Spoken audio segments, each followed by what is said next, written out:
Hii ni Toka Zamani TV, mimi ni Shehani Mzaina. Kuendelea kupata up to date, tafadhali subscribe na bonyeza alama ya kengele. Mwaka 2025 ni mwaka wa uchaguzi ambapo nafasi za ubunge, ujumbe wa baraza la wawakilishi pamoja na udiwani kwa ajili ya uchaguzi wa 2025 zinagombewa. Na Chama cha Mapinduzi CCM hii leo kimetoa taarifa kwa umma, taarifa ambayo inaashiria kuanza rasmi kwa mchakato wa kutafuta nafasi hizo katika maeneo mbalimbali.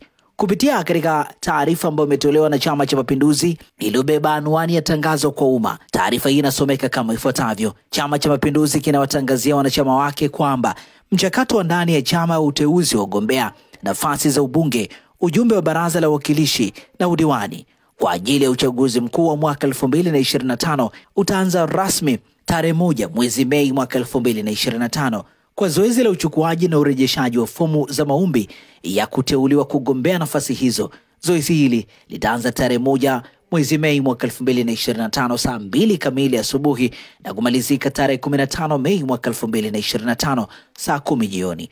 Utaratibu wa kuchukua na kurejesha fomu za maombi utakuwa kama ifuatavyo: wanachama wanaogombea nafasi za ubunge au ujumbe wa baraza la wawakilishi watachukua na kurudisha fomu kwa katibu wa CCM wilaya inayohusika. Wanachama wanaogombea nafasi za viti maalum vya wanawake katika bunge au baraza la wawakilishi kupitia kundi la UWT pamoja na makundi maalum NGOs, wafanyakazi, wasomi na walemavu watachukua fomu na kurudisha kwa makatibu wa UWT wa mkoa unaohusika.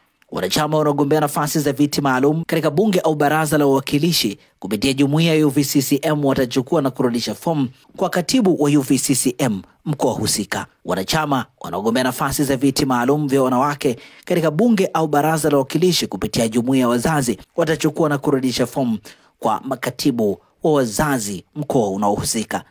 Wanachama wanaogombea nafasi ya udiwani kata, bara au wadi kule Zanzibar watachukua na kurudisha fomu kwa katibu wa CCM wa kata au wadi wanaohusika. Wanachama wanaogombea nafasi za udiwani viti maalum wanawake watachukua na kurudisha fomu kwa katibu wa UWT wilaya inayohusika. Taarifa hii imetolewa na katibu wa halmashauri kuu ya CCM Taifa, itikadi, uenezi pamoja na mafunzo, CPA Amos Gabriel Makala leo April 10 mwaka 2025. Hii inamaanisha mchakato rasmi wa kutafuta wagombea wa ubunge, ujumbe wa baraza la wawakilishi pamoja na udiwani inaanza rasmi kwenye Chama cha Mapinduzi, na mchakato huu utaanza Mei mosi mwaka huu 2025. Nini maoni yako? Andika kwenye comment. Mimi ni Shehani Mzaina. Kuendelea kupata up to date, tafadhali subscribe na bonyeza alama ya kengele. Lakini pia tufuate kwenye kurasa zetu za mitandao ya kijamii Instagram, Facebook, TikTok pamoja na mtandao wa X kwa jina la Toka Zamani TV. Asante